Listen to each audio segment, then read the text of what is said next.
Hello everyone, welcome to ఏకమైస్ academy. ఈ రోజు మనం డిస్కస్ చేస్తున్న టాపిక్ ఏంటి అంటే controller and auditor general. So మనం పాలిటీ అండ్ కాన్స్టిట్యూషన్లో చూస్తే కనుక మోస్ట్ ఇంపార్టెంట్ కాన్స్టిట్యూషనల్ బాడీ.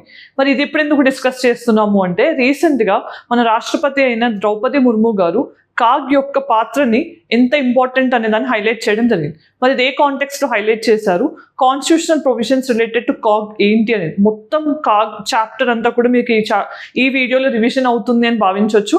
మొత్తం డిస్కస్ చేద్దాం కాగ్ గురించి and more other important information కూడా తెలుసుకునే ప్రయత్నం చేద్దాం. సో ఫస్ట్ చూస్తే కనుక వీడియో కాంపోనెంట్స్ చూస్తే వై న్యూస్ అబౌట్ కాగ్ అనేది తెలుసుకుందాం, కాన్స్టిట్యూషనల్ ప్రొవిజన్స్ ఏంటి, role and duties of CAG ఏంటి, అలానే functions of controller and auditor general ఏంటి, పవర్స్ ఏంటి, దాంతోపాటు అసలు కాగ్ ఆఫ్ ఇండియాకి అండ్ కాగ్ ఆఫ్ బ్రిటన్కి ఉన్న డిఫరెన్సెస్ ఏంటి, అలానే ఛాలెంజెస్ ఏంటి, దాన్ని ఇంప్రూవ్ చేయడానికి మెషర్స్ ఏంటి, కన్క్లూషన్ ఏంటి అనేది ఈ వీడియోలో డిస్కస్ చేస్తాం. ఇది సిలబస్ మ్యాపింగ్ పాయింట్ ఆఫ్ వ్యూలో GS2 పాలిటీ అండ్ కాన్స్టిట్యూషన్లో వెరీ ఇంపార్టెంట్ టాపిక్. దెన్ ఈరోజు మనం డిస్కస్ చేస్తున్న అంశం ఏంటి, ప్రెసిడెంట్ ఏం చెప్పారు, కాగ్ రోల్ అనేది చాలా ఇంపార్టెంట్. దేంట్లో అంటే ఫైనాన్షియల్ అకౌంటబిలిటీ అనేది ఎగ్జిక్యూటివ్ పార్లమెంట్కి ఎన్షూర్ చేసే విధంలో మనకి controller and auditor general role అనేది చాలా ఇంపార్టెంట్ అని చెప్పి హైలైట్ చేయడం జరిగింది. మరి దేంట్లో దీన్ని హైలైట్ చేశారు అని అంటే రీసెంట్గా ఢిల్లీలో మనకి 16th Asian organisations of supreme audits అనేది జరిగిందనమాట. అంటే మనకి అన్ని ఏషియన్ కంట్రీస్లో supreme audit organisations like CAG మన దేశంలో ఎలా ఉందో అలా ఏషియన్ కంట్రీస్కి సంబంధించిన ఒక సమ్మిట్ అనేది ఇండియాలో జరిగింది. 16th వర్షన్, దానికి సంబంధించిన మీటింగ్లోనే ఆర్ అడ్రస్లోనే ప్రెసిడెంట్ ఈ స్టేట్మెంట్ చేయడం జరిగింది. సో ఇప్పుడు మనకి ఉన్న కాగ్ పేరు ఏంటి అనేది మీకు తెలిస్తే కనుక ఆన్సర్ కామెంట్ సెక్షన్లో చెప్పండి, రైట్? సో దెన్ ఫస్ట్ మనం అర్థం చేసుకోవాల్సింది అబౌట్ కాగ్. సో కాగ్ అనగానే మనకు తెలుసుకోవాల్సింది ఏంటి, ఇది ఒక constitutional body, right, under article 148. మరి మెయిన్గా మనకు కాగ్ రోల్ ఏంటి అని అంటే ఆడిటింగ్, ఈ ఆడిట్స్. మరి ఏం ఆడిట్ చేస్తారు, రిసీట్స్ అంటే రెవెన్యూ అండ్ ఎక్స్పెండిచర్. ఎవరికి సంబంధించిన రిసీట్స్ అండ్ ఎక్స్పెండిచర్ మరి అని అంటే both of central government and state government. So ఇద్దరికి సంబంధించి ఒక్క కాగ్ మాత్రమే చేస్తాం, మనకు స్టేట్ కాగ్ అనే కాన్సెప్ట్ లేదు. ఇది గుర్తుపెట్టుకోవాలి. ఇది ఎందుకంటే కాగ్ అనే office all India institution. So CAG అనేది స్టేట్కి సపరేట్గా సెంట్రల్కి సపరేట్గా ఉండదు. Like state election commission and central election commission లాగా సెపరేట్ అనేది ఉండదు. దాని తర్వాత మనం తెలుసుకోవాల్సింది ఏంటి, జనరల్గా కాగ్ అనే వాళ్ళని మనం ఏమంటాం, గార్డియన్ ఆఫ్ పబ్లిక్ పర్స్ అని అంటాం. గార్డియన్ ఆఫ్ పబ్లిక్ పర్స్ ఎందుకు అంటే మన ఎక్స్పెండిచర్ అనేది వేస్ట్ఫుల్గా ఉండకుండా మీనింగ్ఫుల్గా ఉండే విధంగా, అకౌంటబుల్గా ఉండే విధంగా చూసుకునే బాధ్యత కాన్స్టిట్యూషన్ కాగ్కి కల్పించింది. దెన్ కాగ్ ఎవరైతే ఉంటారో వాళ్ళు head of Indian audits and account service అనమాట, or department. Indian audits and account service అనేది కూడా సివిల్ సర్వీసెస్లోనే. ఆ డిపార్ట్మెంట్ మొత్తానికి కూడా నేషన్కి హెడ్ ఎవరు అని అంటే controller and auditor general. So ఇది ప్రైమరీ ఇన్ఫర్మేషన్. దెన్ మనం అర్థం చేసుకోవాల్సింది కాన్స్టిట్యూషనల్ ప్రొవిజన్స్ ఏంటి అంటే 148 ఏం చెప్తోంది, మనకి ఆఫీస్ ఆఫ్ కాగ్ గురించి చెప్తోంది. మరి 149 ఏం చెప్తుంది, డ్యూటీస్ గురించి చెప్తోంది. డ్యూటీస్ ఏంటి కాగ్ చేయాల్సినది అని. 150 ఏం చెప్తోంది అని అంటే మనకి కంట్రోలర్ అండ్ ఆడిటర్ జనరల్ ఏదైతే ఆడిట్ చేస్తారో దానికి సంబంధించిన అకౌంట్స్ ఏ ఫార్మాట్లో ఉండాలి అనేది ఆర్టికల్ 150 చెప్తోంది, form of accounts of the audit. Okay, so ఇది గుర్తుపెట్టుకోవాలి. దాని తర్వాత ఆర్టికల్ 151 ఏం చెప్తోంది, మరి ఈ రిపోర్ట్స్ అనేవి అంటే మనం ఆడిటింగ్ చేసిన తర్వాత రిపోర్ట్స్ అనేది కాగ్ ఎవరికి సబ్మిట్ చేస్తారు అనేది 151లో ఉంది. సో ఇవన్నీ కూడా కాగ్కి సంబంధించిన ముఖ్యమైన ఆర్టికల్స్. దెన్ మరి అపాయింట్మెంట్ ఎవరు చేస్తారు కాగ్ అంటే ప్రెసిడెంట్ ఆఫ్ ఇండియా. సో ఎందుకంటే కాన్స్టిట్యూషనల్ బాడీ కాబట్టి మనకి appointed by president of India. Then oath and affirmation అయిన జనరల్గా ఏంటంటే బై హిస్ వారెంట్ అండ్ సీల్తో సైన్ చేసి ప్రెసిడెంట్ అపాయింట్ చేయడం జరుగుతుంది. దెన్ ఓత్ అండ్ ఎఫర్మేషన్ ఎవరిస్తారు అని అంటే అగైన్ ఇక్కడ ఎవరు అపాయింట్ చేస్తున్నారో వాళ్ళే మనకి ఓత్ అనేది అడ్మినిస్టర్ చేస్తారు. మరి కాగ్ ఓత్ తీసుకునేటప్పుడు ఏమని ఓత్ తీసుకుంటారు, to bear truthfulness or allegiance to the Indian Constitution ani, to uphold sovereignty and integrity of the country ani gaani, to uphold all the constitutional laws, financial accountability ఉండే విధంగా ensure చేస్తాను అని ఇవన్నీ చెప్తూ ఆయన ఓత్ తీసుకోవడం జరుగుతుంది. దెన్ టర్మ్ ఆఫ్ ఆఫీస్ ఏంటి అంటే కాన్స్టిట్యూషన్లో టర్మ్ ఆఫ్ ఆఫీస్ గురించి మెన్షన్ లేదు, కానీ మనకి controller and auditor general duties and functions act అనేది 1971లో పాస్ అయిందనమాట. సో కాగ్ యాక్ట్ అనేది ఇండియన్ పార్లమెంట్ 1971లో పాస్ చేసింది. దాని ప్రకారం ఏం చెప్తుంది, టర్మ్ అనేది 6 years or 65 years. ఈ రెండిట్లో ఏది ఎర్లియర్ అయితే కనుక అది ప్రివైల్ అవుతుంది, రైట్? సో దెన్ రిజిగ్నేషన్, ఒకవేళ కాగ్ రిజైన్ చేయాలనుకుంటే ఎవరికి రిజైన్ చేయొచ్చు, మళ్ళీ ప్రెసిడెంట్ ఆఫ్ ఇండియాకి. ఎప్పుడైనా ఆయనకి ఏదైనా రీజన్స్ వల్ల రిజైన్ చేయాలి అనిపిస్తే he can resign to the president of India. Then removal, మరి రిమూవల్ అనేది ఎలా ఉంటుంది అంటే కాగ్ అనే వాళ్ళు న్యూట్రల్గా ఆర్ ఇంపార్షియల్గా ఉండాల్సిన అవసరం ఉంది కదా నేచర్ ఆఫ్ వర్క్కి సంబంధించి.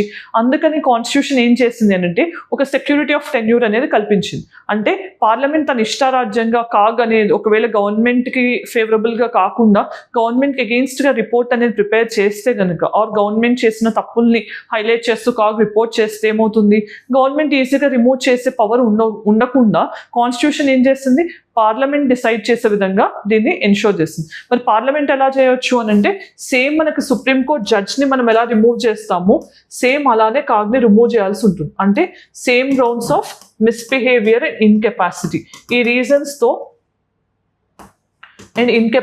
ఈ రీజన్స్తో మనం కంట్రోలర్ అండ్ ఆడిటర్ జనరల్ని రిమూవ్ చేయొచ్చు.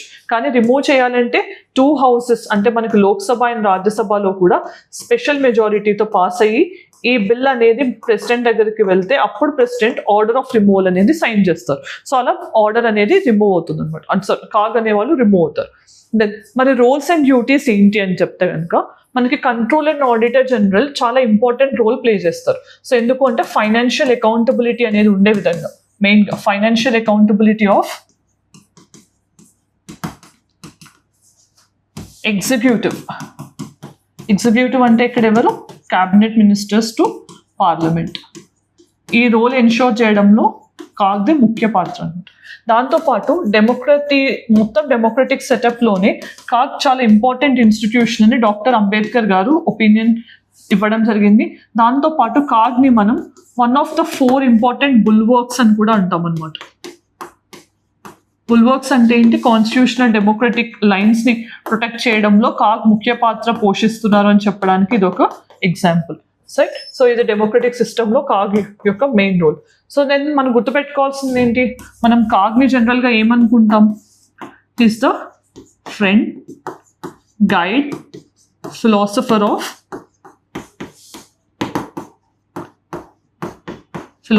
Of public accounts committee. So financial committees 3 ఉన్నాయని మనం ఆల్రెడీ డిస్కస్ చేసాం కదా యూట్యూబ్ వీడియోస్లో కూడా.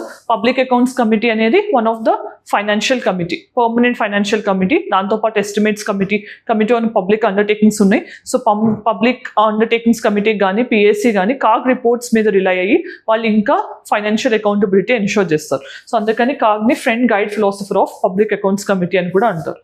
దెన్ మన ఫంక్షన్స్ విషయానికి వచ్చేసరికి మనకి ఇక్కడ ఉన్న ఆర్టికల్స్ ఏంటి అని అంటే ఆర్టికల్ 150 ప్రకారం ఆల్రెడీ మనం డిస్కస్ చేసాం.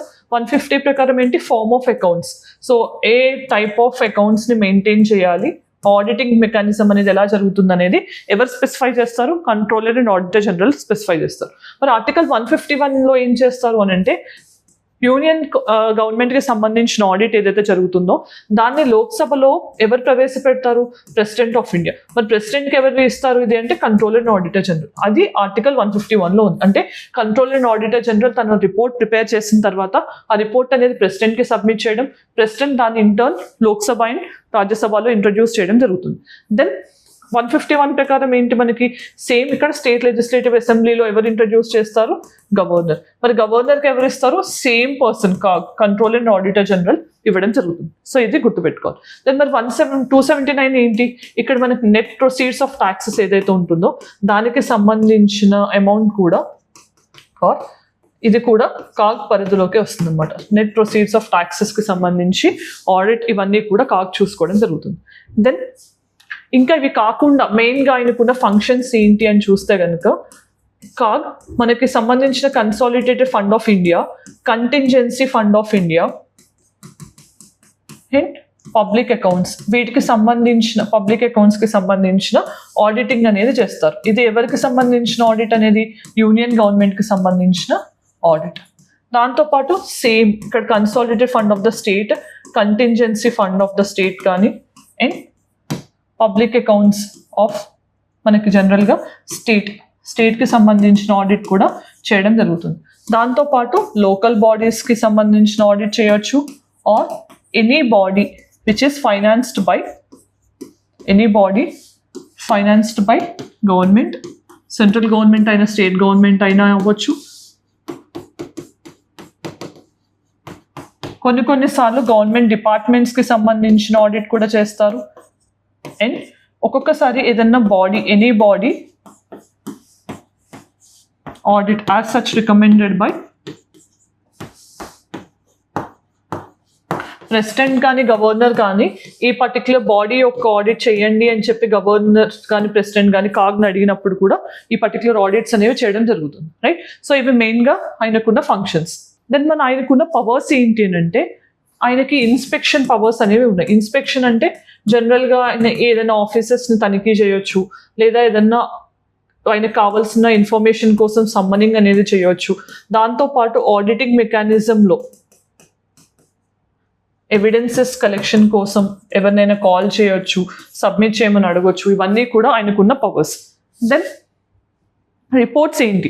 కంట్రోలర్ అండ్ ఆడిటర్ జనరల్ మెయిన్గా మనకి 3 types ఆఫ్ రిపోర్ట్స్ అనేవి రిలీజ్ చేస్తుంటారు అన్నమాట. మరి అది ఏంటి అని అంటే అప్రోప్రియేషన్ రిపోర్ట్. అప్రోప్రియేషన్ రిపోర్ట్ అనేది ఏం చెప్తుంది? అసలు గవర్నమెంట్కి సంబంధించిన ఎక్స్పెండిచర్ అనేది ప్రాపర్గా జరిగిందా లేదా, ఎక్స్పెండిచర్ సైడ్ అనేది మనకి అప్రోప్రియేషన్ అకౌంట్లో కంటైన్ చేస్తారు. దెన్ ఇంకొక రిపోర్ట్ ఏంటి అని అంటే మనకి ఫైనాన్స్ రిపోర్ట్. మరి ఫైనాన్స్ రిపోర్ట్ దేనికి సంబంధించింది? గవర్నమెంట్కి వచ్చిన రిసీట్స్ గురించి. రిసీట్స్ అంటే గవర్నమెంట్ యొక్క రెవెన్యూ, మరి ఇది ఎలా జరిగింది, ప్రాపర్గా మనం యూజ్ చేసామా లేదా, టాక్సేషన్కి సంబంధించింది. అండ్ పబ్లిక్ అండర్టేకింగ్స్కి సంబంధించిన రిపోర్ట్ అనేది 3rd report. So public undertakings report. So ఇవన్నీ కూడా కాగ్ ప్రిపేర్ చేస్తారు. ఈ రిపోర్ట్స్ని యూజ్ చేసుకుని మళ్ళీ మనకి డిఫరెంట్ కమిటీస్, ఆల్రెడీ మనం చూసినట్టు పబ్లిక్ అకౌంట్స్ కమిటీ PAC అనేది ఇక్కడ ఈ రిపోర్ట్ మీద మెయిన్గా రిలై అవుతుంది. అండ్ ఇక్కడ పబ్లిక్ అండర్టేకింగ్స్ కమిటీ అనేది ఈ రిపోర్ట్ మీద రిలై అయ్యి ఇంకా ఫర్దర్ ఆడిట్ అనేది చేస్తుంటారు. దెన్ టైప్స్ ఆఫ్ ఆడిట్స్ విషయానికి వచ్చేసరికి మనకి కాగ్ జనరల్గా 3 types ఆఫ్ ఆడిట్స్ని చేసే పరిధి కలిగి ఉన్నారు. సో దాంట్లో ఒకటి ఏంటంటే లీగల్ అండ్ రెగ్యులేటరీ ఆడిట్. మరి ఈ లీగల్ అండ్ రెగ్యులేటరీ ఆడిట్ అంటే ఏంటి అంటే జనరల్గా గవర్నమెంట్కి పార్లమెంట్ నుంచి ఇంత మనీ అనేది అప్రూవ్ అవుతుంది. ఆ మనీ అనేది వాళ్ళు డిమాండ్ అండ్ స్కోప్ లోపల స్పెండ్ చేశారా లేదా అనేది చెక్ చేయడమే లీగల్ అండ్ రెగ్యులేటరీ ఆడిట్ యొక్క ముఖ్య ఉద్దేశం. మరి ఇది మ్యాండేటరీయా డిస్క్రిషనరీయా కాగ్కి సంబంధించి అంటే ఇది మ్యాండేటరీ ఆడిట్. సో ఖచ్చితంగా ఈ లీగల్ అండ్ రెగ్యులేటరీ ఆడిట్ని కాగ్ ఖచ్చితంగా నిర్వహించాల్సి ఉంటుంది. దెన్ ప్రొపరేటరీ ఆడిట్ అంటే ఏంటి? ఇక్కడ ఏదైనా వేస్ట్ఫుల్నెస్ జరిగిందా, ఎక్స్పెండిచర్ విషయంలో కరప్షన్ ఏమైనా జరిగిందా, ఇలాంటి వాటిని చూడటమే ఈ ప్రొపరేటరీ ఆడిట్ యొక్క మెయిన్ రోల్. దెన్ ఇది ఏంటి అంటే మనకి డిస్క్రిషనరీ, ఇది మ్యాండేటరీ కాదు, చాయిస్ అనేది కాగ్కి ఉంటుంది. కండక్ట్ చేయొచ్చు, కండక్ట్ చేయకపోవచ్చు కూడా. దెన్ పెర్ఫార్మెన్స్ ఆడిట్ అంటే ఏంటి? మనకి ఇక్కడ ఎఫిషియన్సీ అనేది ఉందా లేదా స్పెండింగ్ విషయంలో, ఎకానమీ విషయంలో అని చెప్పి చెక్ చేసేదే పెర్ఫార్మెన్స్ ఆడిట్. ఇది కూడా కంప్లీట్గా చాయిస్ అనేది ఉంటుంది, డిస్క్రిషన్ అని కూడా మనం అనుకోవచ్చు. ఇది డిస్క్రిషనరీ, అడ్వైజబుల్ యాక్చువల్గా, కానీ జనరల్గా మోస్ట్ ఆఫ్ ద టైమ్స్ దీన్ని కండక్ట్ చేయడం లేదు. దెన్ మరి అసలు కంట్రోలర్ అండ్ ఆడిటర్ జనరల్ అనే టర్మ్ ఇండియన్ కాగ్కి సెట్ అవుతుందా లేదా, అదొక మిస్నామరా అనేది తెలుసుకోవాలనుకుంటే ఫస్ట్ మనం ఇక్కడ controller and auditor general, right? So ఇక్కడ దీని మీనింగ్ ఏంటనేది తెలుసుకోవాలి. మరి కంట్రోలర్ అంటే ఏంటి అంటే ప్రభుత్వం ఎప్పుడైనా గవర్నమెంట్ ముందు స్పెండ్ చేసే ముందే కంట్రోలర్ నుంచి వాళ్ళ ఆథరైజేషన్ కానీ పర్మిషన్ కానీ తీసుకుని స్పెండ్ చేయడాన్ని కంట్రోలర్ అంటారు. అంటే ఇక్కడ ఏం జరుగుతుంది ఇండియన్ కేసులో, మనీ అనేది స్పెండ్ చేసిన తర్వాత ఈయన ఆడిట్ చేస్తున్నా తప్పించి మనీ స్పెండ్ చేయకముందు ఈయన దగ్గర నుంచి ఆథరైజేషన్ కానీ పర్మిషన్ కానీ రావట్లేదు. సో అందుకని ఏమంటారు, ఇండియన్ కేస్ విషయంలో ఈయన కంట్రోలర్ కాదు, ఓన్లీ ఆడిటర్ మాత్రమే అని చెప్తారు అన్నమాట. అందుకని ఈ పర్టికులర్ టర్మ్ అనేది మనం యూజ్ చేయొచ్చు. క్రిటిసిజంలో కానీ లేకపోతే ఛాలెంజెస్లో కానీ ఈ టర్మ్ని యూజ్ చేయొచ్చు. కంట్రోలర్ అండ్ ఆడిటర్ జనరల్ అనేది మొత్తం కాంటెక్స్లో చూస్తే కంట్రోలర్ అనేది ఒక మిస్నామర్గా మాత్రమే ఉంది. మరి ఇప్పుడు ఇండియన్ అండ్ బ్రిటన్ కాగ్కి సంబంధించిన డిఫరెన్సెస్ ఏంటో తెలుసుకుందాం. మరి ఇండియన్ కాగ్ విషయంలో మనకి కంట్రోలర్ అండ్ ఆడిటర్ జనరల్లో ఓన్లీ ఆడిటర్ జనరల్ రోల్ మాత్రమే పెర్ఫామ్ అవుతుంది, కంట్రోలర్ రోల్ పెర్ఫామ్ అవుతుంది. మరి ఇక్కడ విషయానికి వచ్చేసరికి మనకి కంట్రోలర్గా ఆడిటర్ జనరల్గా 2 రోల్స్ అనేవి పెర్ఫామ్ అవుతున్నాయి. దెన్ ఇక్కడ మనకి ఆడిటింగ్ అనేది ఎక్స్పోస్ట్ ఫ్యాక్టో ఉంటుంది అనమాట. అంటే మొత్తం ఎక్స్పెండిచర్ కానీ స్పెండింగ్ కానీ జరిగిన తర్వాత ఆడిటింగ్ అనేది ఉంటుంది. కానీ ఇక్కడ కాగ్ అప్రూవల్ అనేది లేకుండా ₹1 కూడా స్పెండ్ చేయడానికి ఉండదు. అప్రూవల్ అనేది మస్ట్ అనమాట. ఇక్కడ CAG approval is must for any expenditure or spending. So parliament ఏదైనా స్పెండ్ చేయాలంటే ఖచ్చితంగా బ్రిటన్లో కాగ్ పర్మిషన్ తీసుకుంటేనే అది జరుగుతుంది. మరి ఇక్కడ మనం గుర్తుపెట్టుకోవాల్సింది ఏంటి, ఇక్కడ కంట్రోలర్ అండ్ ఆడిటర్ జనరల్ మనకి ఓన్లీ పార్లమెంట్కి రెస్పాన్సిబుల్గా ఉంటారు కానీ పార్లమెంట్లో మెంబర్గా ఉండరు. అంటే he is not an MP. But ఇక్కడ ఏంటంటే controller and auditor general he is an MP, member of parliament. ఇది కూడా గుర్తుపెట్టుకోవాలి, రైట్. దెన్ ఇండిపెండెన్స్ ఆఫ్ కాగ్ అనేది మన కాన్స్టిట్యూషన్ ఎలా ఎన్షోర్ చేసింది అని అంటే, first thing security of tenure అనేది ప్రొవైడ్ చేస్తారు. సెక్యూరిటీ ఆఫ్ టెన్యూర్ అంటే ఏంటి, గవర్నమెంట్ ఇష్టారాజ్యంగా తీసేయడానికి కుదరదు. సో రిమూవల్కి ఒక మోషన్, దానికి ఒక ప్రొసీజర్ అనేది ఉంది. సో అంత ఈజీగా కాదు, చాలా కష్టం మీదనే అది పాస్ అయ్యే ఛాన్స్ ఉంటుంది. దెన్ మనం ఇక్కడ ఆలోచించాల్సింది ఏంటి, ఫర్దర్ ఎంప్లాయ్మెంట్స్ విషయంలో కూడా ఒక బార్ అనేది ఉంది. ఫర్దర్ ఎంప్లాయ్మెంట్స్ విషయంలో రెస్ట్రిక్షన్స్ అనేవి ఉన్నాయి. ఫర్దర్ ఎంప్లాయ్మెంట్ విషయంలో అంటే ఒకసారి చేసిన తర్వాత control and auditor general 6 years complete అయినా 65 years రీచ్ అయినా కానీ ఫర్దర్ ఎంప్లాయ్మెంట్ అనేది ఉండదు. ఇది ఒకటి గుర్తుపెట్టుకోవాలి. దెన్ ఆయన సాలరీస్ ఇవన్నీ కూడా కన్సాలిడేటెడ్ ఫండ్ ఆఫ్ ఇండియా మీద పే చేయడం జరుగుతుంది. ఇది ఓత్ ఆఫ్ పార్లమెంట్ అనేది ఉండదు. So not subjected to the oath of parliament. దాంతోపాటు ఒకసారి ఆయన ఆఫీస్లో ఉన్న తర్వాత ఇవి నాట్ సబ్జెక్టెడ్ టు చేంజ్. అంటే సాలరీస్ వాటిని తగ్గించడం కానీ గవర్నమెంట్ ఇలాంటివి ఏమీ చేయలేదు. మరి సాలరీస్ అనేవి ఎవరు డిసైడ్ చేస్తారు, ఇవన్నీ కూడా పార్లమెంట్ డిసైడ్ చేస్తుంది. సో ఇలా మనకి ఇవన్నీ కూడా ఆయన యొక్క ఇండిపెండెన్స్ అనేది ఉండే విధంగా ఎన్షోర్ చేయడం జరిగింది.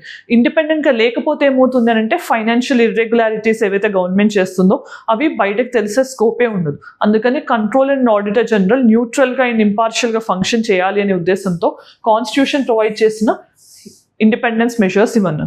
సో మనకి రీసెంట్గా చూస్తే కనుక control and auditor general previous UPA హయాంలో జరిగిన స్కామ్స్ని ఆయనే హైలైట్ చేయడం జరిగింది. లైక్ 2G స్పెక్ట్రమ్ స్కామ్ కానీ, కామన్వెల్త్ సంబంధించింది కానీ, కోల్గేట్ స్కామ్ కానీ, ఇవన్నీ కూడా ఈయన హైలైట్ చేయడం వల్లనే మనకి ఆ రిపోర్ట్స్ నుంచి మనకి ఇవన్నీ వెలుగులోకి రావడం జరిగింది. సో అట్లా కాగ్ అనేది చాలా ఇంపార్టెంట్ రోల్ ప్లే చేస్తారు. మరి ఇంత పవర్స్ ఉన్నప్పటికీ కూడా ఏం లిమిటేషన్స్ ఉన్నాయి కాగ్కి అంటే,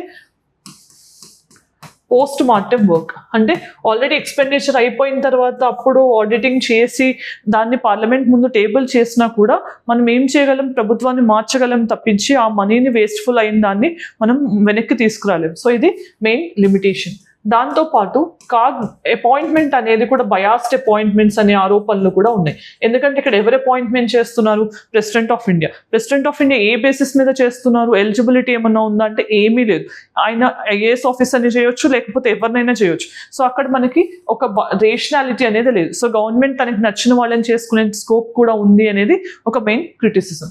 దాంతోపాటు కంట్రోల్ అండ్ ఆడిటర్ జనరల్గా ఏదైనా డేటా అడిగినప్పుడు చాలా డిలేస్ అవుతున్నాయి. అంటే గవర్నమెంట్కి సంబంధించిన డేటాని తెలుసుకునే మనం చూసాం కదా పవర్స్ విషయంలో, ఆ డేటాస్ అనేవి చాలా డిలే అవ్వడం కూడా ఒక లిమిటేషన్గా చెప్పొచ్చు.